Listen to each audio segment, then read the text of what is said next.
오늘은 요한복음 19장의 말씀입니다.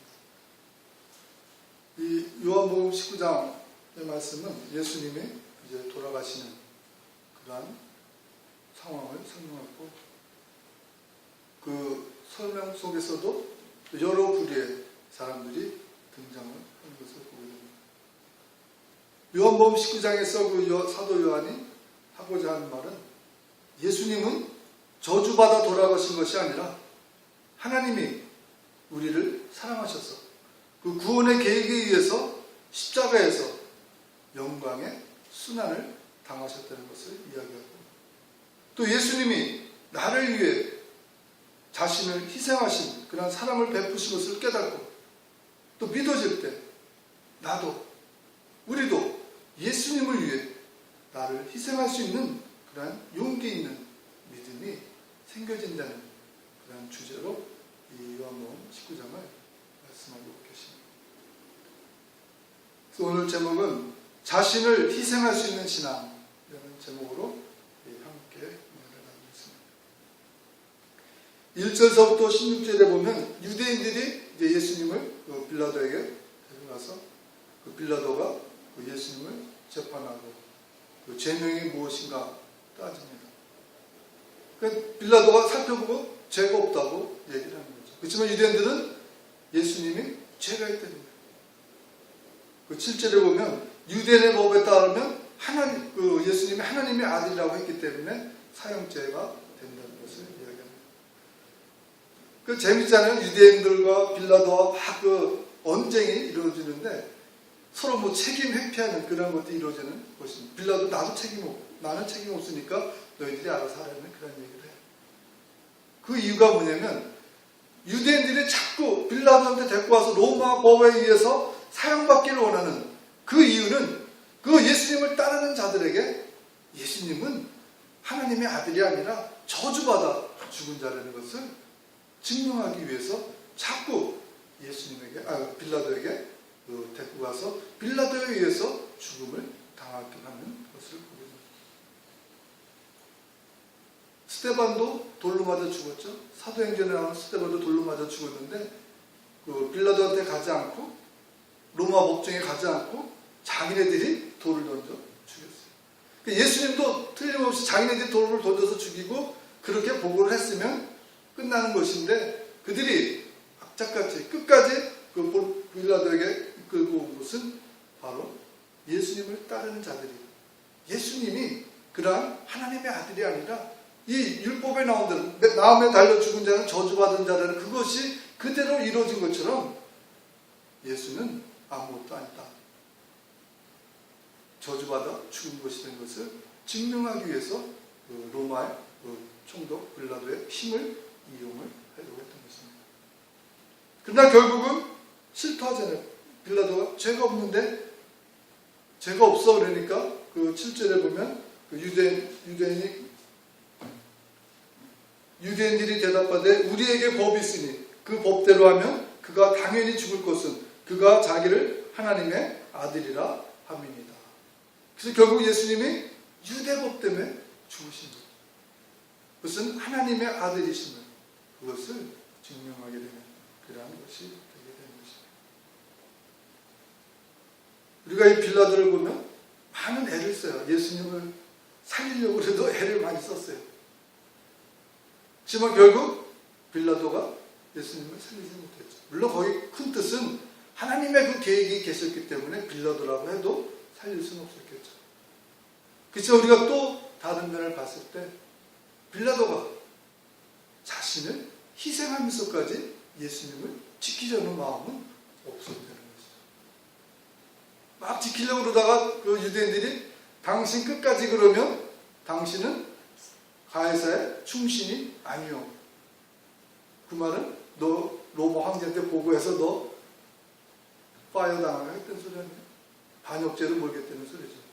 자기가 위태해지니까 더 이상 예수님에 대해 방어할 생각을 하지 않고 그들에게 예수님을 넘겨주는 그러한 상황이 나타나는 것을 보게 됩니다.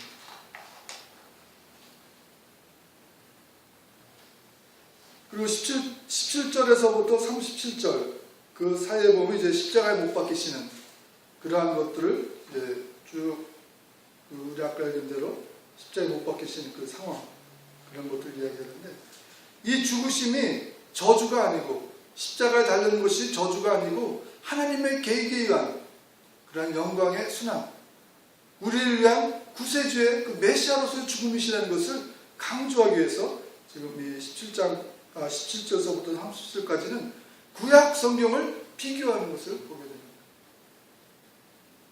그 24절에 보면 옷에 대한 이야기가 나오죠. 24절에 보면 군인들이 서로 말하되 이것을 찢지 말고 누가 없나 제비 뽑자 하니 이는 성경에 그들이 내 옷을 나누고 내 옷을 제비 뽑나이다 한 것을 응하게 하려 함이로라. 군인들은 이런 일을 하고, 이 말씀은 시편 22편 18절에 보면 내 겉옷을 나누며 속옷을 제비 뽑나이다. 다윗의 시편이에요. 예수님보다 1000년 전에 살았던 다윗이 말한 시편에 그것이 예수님의 그 십자가의 죽으심에서 그 죽으심 전에 이루어지는 것을 지금 얘기하고 있는 것입니다. 증명해 주는 거예요. 예수님의 죽음이 저주받은 죽음이 아니라 우리를 위한, 우리의 죄를 대신하여 죽으시는 예수님이심을 지금 이야기하고 있는 것입니다. 어느 날 갑자기 나타나셔서 사람들 몇 명 데리고 다니다가 반역죄를 몰려 돌아가시는 것이 아니라 이미 1000년 전에, 물론 창세기 때부터 예언이 되었지만 다윗의 후손으로서 메시아로서 죽으실 것을, 이렇게 죽으실 것을 다윗이 시편에서 이미 예언을 하고 있는 것입니다. 또 29절에 보면 그 신포도주가 나오죠. 목말릴 때 신포도주. 그것도 시편 22편 그 14절에서 보면 나는 물같이 쏟아졌으며 내 모든 뼈는 어그러졌으며 내 마음은 밀랍 같아서 내 속에서 녹았으며 내 힘이 말라 질그릇 조각 같고 내 혀가 입천장에 붙었나이다. 주께서 또 나를 죽음의 진토 속에 두셨나이다. 목이 말라서 혀가 입천장에 붙었다는 것은 물기가 없어서 그런 것을 얘기하시는 것입니다. 그러니까는 또 목이 말르다 하신 말씀이 바로 이것을 말씀하십니다. 또 36절에 보면 이같이 이 일이 일어난 것은 그 뼈가 하나도 꺾이지 아니라 성경을 응하게 하려 합니다. 예수님 그 옆에 두 옆에 있는 그 도둑, 그들은 십자가에 똑같이 매달렸지만 그들은 아직 죽지 않았기 때문에 다리를 쇠망치로 부서뜨리는 그런 일을 합니다. 그래서 다리를 부서뜨리는 이유는 매달려 있지만 그 다리에 힘을 줘서 숨을 더 쉴 수가 있대요. 근데 다리를 부숴버리면 숨을 쉬게끔 이게 올리지 못하기 때문에 곧바로 호흡 곤란 때문에 죽게 됩니다. 그렇지만 예수님은 이미 죽으신 거예요. 이미 죽으셨다는 것은 돌아가시지 않아야 될 충분히 더 견딜 수 있는 시간이었음에도 불구하고 돌아가신 것을 이야기하는 것이죠. 그 다리 꺾음, 시편 34편 19절에 보면 의인은 고난이 많으나 여호와께서 그의 모든 고난에서 건지시는도다. 그의 모든 뼈를 보호하시며 그 중에서 하나도 꺾이지 아니하도다. 시편 34편에서 이미 예수님의 죽으심, 뼈를 꺾지 않고 온전히 돌아가시는 그 죽음을 예언하는 것을 보게 됩니다. 또 37절 찌른 자로, 또 다른 성경에 그들이 그 찌른 자를 보리라 하였느니라. 예수님이 이제 다리를 안 꺾었고 죽었나 안 죽었나 창으로 찔러서 예수님의 몸에서 피와 물이 흘러나왔다고 그러잖아요. 그러니까 그것을 이미 예언을 한 거예요. 스가랴 12장 10절에 보면 내가 다윗의 집과 예루살렘 주민에게 은총과 광고하는 심령을 부어주리니 그들이 그 찌른 바 그를 바라보고 그를 위하여 애통하기를 독자를 위하여 애통하듯 하며 그를 위하여 통곡하기를 장자를 위하여 통곡하듯 하리로다. 예수님이 죽으시고 그 시신의 찔림을 당할 것까지 또 찔리고 그것을 바라보는 그 모든 광경이 스가랴는 500년 전에 나온 말씀입니다. 500년 전에 예수님 돌아가시기 500년 전에 이미 그것이 예언되어져 있는 그 상황이었습니다. 사도 요한이 이 글을 쓰면서 강조하고 싶은 것은 예수님의 죽음은 우리들처럼 그냥 때가 돼서 죽은 것이 아니라 하나님의 계획 속에서 우리의 구원의 그 계획을 위해서 우리의 모든 죄를 짊어지시고 돌아가셨다는 것을 지금 사도 요한은 주장하고 있는 것입니다. 우리가 기록해야 될 것은 예수님은 저주받아 돌아가신 것이 아니라 하나님의 계획에 순응하셔서 우리를 사랑하심으로 우리의 죄를 대신하여 죽으시고 우리를 위해서 희생하시고 우리에게 생명을 주신 그러한 죽음을 죽으셨다는 것을 우리는 기억을 해야 되는 것입니다. 그리고 본문 26절에 보면 한번 같이 볼까요? 26절 다 같이 한번 공독하시겠습니다. 예수께서 자기의 어머니와 사랑하시는 제자가 곁에 서 있는 것을 보시고 자기 어머니께 말씀하시되 여자여 보소서 아들이다 하시고 많은 사람들이 시비를 걸어요. 어떻게 엄마한테 여자라고 했습니까? 근데 우리가 지금 요한복음 19장에서 계속 얘기하는 건 뭐예요? 예수님이 어떤 인간의 삶 속에서 때가 돼서 죽은 것이 아니라 저주받아 죽은 것이 아니라 하나님의 아들로서 우리를 위하여 우리의 죄사함을 위하여 대신 죽으신 것을 강조하고 있잖아요. 이미 1000년 전부터 예언되어 있는 그 죽음대로 죽으신 것을 예언하고 있습니다. 그러시면서 하는 말이 예수님은 하나님의 아들임을 계속해서 주장하는 것이 요한복음의 흐름입니다. 하나님의 아들이 여인한테 어머님 하면 말이 되겠어요?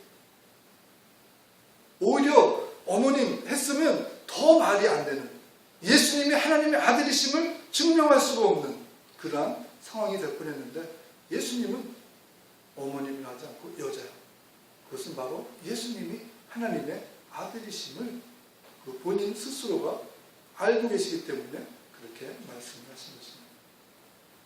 요한복음 2장에서도 그렇게 불렀어요. 가나 다 아시죠? 우리 가나안 혼인잔치에서 2장 4절에 보면 여자여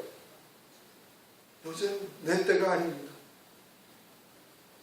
그때가 언제요? 예수님이 공생애가 시작하신 때가 첫 그 기적이 가나안 그 혼인잔치거든요. 예수님의 공생의 시작서부터 예수님은 어머님을 어머님이라고 부르지 않고 여자여라고 부르는 것입니다. 마가복음 3장 31절에서 35절까지 보면 그때 예수의 어머니와 동생들이 와서 밖에 서서 사람을 보내어 예수를 부르니 무리가 예수를 둘러앉았다가 여짜오되 보소서 당신의 어머니와 동생들과 누이들이 밖에서 찾나이다. 대답하시되 누가 내 어머니며 동생들이냐 하시고 둘러앉은 자들을 보시며 이르시되 내 어머니와 내 동생들을 보라. 누구든지 하나님의 뜻대로 행하는 자가 내 형제요 자매요 어머니이니라. 이미 예수님은 이렇게 모든 사람들에게 혈족의 그 친척이 아니라 우리는 하나님의 아들로서 모든 자들 하나님의 뜻을 따른 자들의 그런 그들을 위한 삶을 사시는 것을 그 말씀으로 보여주신 것입니다. 이렇게 17절부터 37절까지는 예수님의 죽음이 이미 예언되어져 있는 그러한 말씀이라는 것을 계속 강조를 했습니다. 우리 다 같이 한번 같이 봉독하실까요? 이사야 53장 우리 너무나 잘 아시지만 우리 다 같이 한번 함께 봉독하시겠습니다. 이사야 53장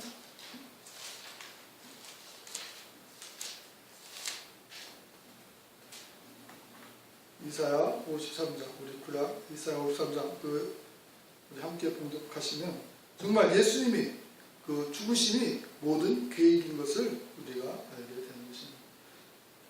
우리가 전한 것을 누가 믿었느냐?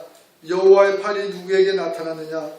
그는 주 앞에서 자라나기를 연한 순 같고 마른 땅에서 나온 뿌리 같아서 고운 모양도 없고 풍채도 없은즉 우리가 보기에 흠모할 만한 아름다운 것이 없도다. 그는 멸시를 받아 사람들에게 버림받았으며 강고를 많이 겪었으며 질고를 아는 자라. 마치 사람들이 그에게서 얼굴을 가리는 것 같이 멸시를 당하였고 우리도 그를 귀히 여기지 아니하였도다. 그는 실로 우리의 질고를 지고 우리의 슬픔을 당하였거늘 우리는 생각하기를 그는 징벌을 받아 하나님께 맞으며 고난을 당한다 하였노라. 그가 찔림은 우리의 허물 때문이요 그가 상함은 우리의 죄악 때문이라. 그가 징계를 받음으로 우리는 평화를 누리고 그가 채찍에 맞음으로 우리는 나음을 받았도다. 우리는 다 양 같아서 그를 행하여 각기 제 길로 갔거늘 여호와께서는 우리 모두의 죄악을 그에게 담당시키셨도다. 그가 곤욕을 당하여 괴로울 때도 그의 입을 열지 아니하였으며 마치 도수장으로 끌려가는 어린 양과 털 깎는 자 앞에서 잠잠한 양같이 그의 입을 열지 아니하였도다. 그는 곤욕과 신문을 당하고 끌려갔으나 그 세대 중에 누가 생각하기를 그가 살아있는 자들의 땅에서 끊어짐은 마땅히 형벌받을 내 백성의 허물 때문이라 하였으리요. 그는 강포를 행하지 아니하였고 그의 입에 거짓이 없었으나 그의 무덤이 악인들과 함께 있었으며 그가 죽은 후에 부자와 함께 있었도다. 여호와께서 그에게 상함을 받게 하시기를 원하사 질고를 당하게 하셨은즉 그의 영혼을 속금제물로 드리게 이르면 그가 씨를 보게 되며 그의 날은 길 것이요 또 그의 손으로 여호와께서 기뻐하신 뜻을 성취하리로다. 그가 자기 영혼의 수고한 것을 보고 만족하게 여길 것이라. 나의 의로운 종이 자기 자식으로 많은 사람을 의롭게 하며 또 그들의 죄악을 친히 담당하리로다. 그러므로 내가 그에게 존귀한 자와 함께 목을 받게 하며 강한 자와 함께 탈취한 것을 나누게 하리니 이는 그가 자기 영혼을 버려 사망에 이르게 하며 범죄자 중 하나로 헤아림을 받았음이니라. 그러나 그가 많은 사람의 죄를 담당하며 범죄자를 위하여 기도하였느니라. 아멘. 이렇게 구약에서 이미 예언된 대로 지금 공독하신 이사야 53장의 그 말씀대로 예수님은 그대로 죽으시고 우리를 위하여 그 죄를 다해서 죽으시고 무덤에 들어가시는 그러한 상황을 보게 되는 것입니다. 이것이 다 예수님의 죽으심이 하나님의 계획이심을, 우리의 구원의 계획이심을 사도 요한은 우리들에게 지금 알려주고 있는 것입니다. 이제 38절에서 42절 그 보면 이제 무덤에 예수님을 두는, 그러니까 장례를 치르는 자들이 나타나게 됩니다. 38절에 보면 아리마대 사람 요셉은 예수의 제자이나 유대인이 두려워 그것을 숨기더니 2일 후에 빌라도에게 예수의 시체를 가져가기를 구하며 빌라도가 허락하는지라 이에 가서 예수의 시체를 가져가느니라. 지금 우리가 이 말씀을 읽으면 당연한 것 같으잖아요. 예수님의 죽으심을, 시신을 달라고 하는 것이 당연한 것 같은데 요셉이 이 말을 한 것은 자기의 모든 것을 걸고 자기 자신의 모든 것을 희생시킬 것을 각오하고 빌라도에게 가서 시신을 달라고 요청한 것을 우리는 알아야 됩니다. 쌤 부자네, 부자가 아마 공회원이었던 것 같아요. 부자고 공회원인데 이 사람이 예수님의 제자였음에도 불구하고 나서지 못하고 사람들이 겁쟁이라고 두려워하는 자라고 제자들이 손가락질을 함에도 불구하고 나서지 못했던 이유는 나서게 되면 자신의 재산이 다 없어지게 되고 자기의 사회적인 위치도 다 쫓김받게 되기 때문에 그는 쉬쉬해 가면서 그것을 드러내지 않고 예수님을 따르던 자였습니다. 반면에 제자들은 열심히 따랐잖아요. 3년 동안 열심히 따랐어요. 근데 그들은 내가 모든 것을 다 내놨으니까 내가 예수님을 따르면서 예수님이 왕이 되시면 나도 뭔가 한 자리 하겠다는 그런 마음으로 열심히 따르다가 예수님이 돌아가시니까 제자들은 다 도망갔습니다. 또 볼 일이 없잖아요. 나를 따르던 자, 예수님이 왕이 되신 예수님이 잡히고 죽게 되면 따르던 우리는 아무 의미가 없게 되는 거죠. 근데 반대로 요셉은 자기 거 다 잃어버릴까봐 따르지 못하고 혼자 속으로만 예수님 따르고 도와주다가 정말 예수님이 왕도 안 되고 돌아가셨는데 그럼에도 불구하고 자기 모든 것을 희생할 각오로 빌라도에게 가서 예수님의 시신을 달라고 하고 자기의 무덤에 예수님을 장례하는 그런 놀라운 희생적인 용감한 그런 신앙을 보여주는 것을 보게 됩니다. 그것은 요셉이 깨달은 거예요. 예수님의 그 십자가의 죽으심을 보고 이것이 저주받은 그러한 죽음이 아니고 정말 우리 구약에 예언된 대로 하나님의 계획에 의해서 예수님이 나를 위해 희생적인 사랑으로 죽으셨구나. 나를 위해 나의 죄 때문에 돌아가셨구나. 그것을 요셉은 깨닫게 된 것입니다. 예수님의 죽음이, 예수님의 희생이 자신을 위한, 자기 자신을 위한 희생이라는 것을 깨닫게 됐을 때 요셉은 자기의 재산도 상관하지 않고 나의 사회적 위치도 중요하지 않고 나도 예수님을 위해서 희생하는 그런 신앙인이 되겠다는 마음으로 용기를 갖고 빌라도에게 가서 예수님의 시신을 모셔다가 자기의 그 한 번도 쓰지 않은 그 묘에 예수님을 모셔다 놓고 장례를 치르게 되는 것을 보게 됩니다. 거기에 니고데모도 함께 참여하죠. 그도 마찬가지였어요. 그도 예수님을 밤에 몰래 찾아왔어요. 그래서 어떻게 해야 영생을 얻냐고 다시 물과 성령을 다시 타는 그런 말씀드렸잖아요. 그러한 니고데모도 요셉과 함께 씩씩하게 용감하게 그 향유를 들고 와서 함께 그 장례를 치르는 일에 동참을 하게 되는 것을 보게 됩니다. 무엇이 그들을 그렇게 용감하게 자기 모든 것을 희생할 각오를 갖게 하였습니까? 그는 예수님의 죽음이 그냥 우리들처럼 인간의 죽음으로 죄를 져서 돌아가신 것이 아니고 때가 돼서 돌아가신 것이 아니라 하나님의 계획에 의해서 나를 위해서 나의 죄를 대신해서 돌아가시고 나에게 영생의 생명 하나님의 나라에서 살 수 있는 그런 그 기회를 주시기 위해서 돌아가셨다는 그것을 깨달을 때 우리는 우리 자신도 예수님을 위해서 희생할 수 있는 그러한 신앙을 갖게 되는 것입니다.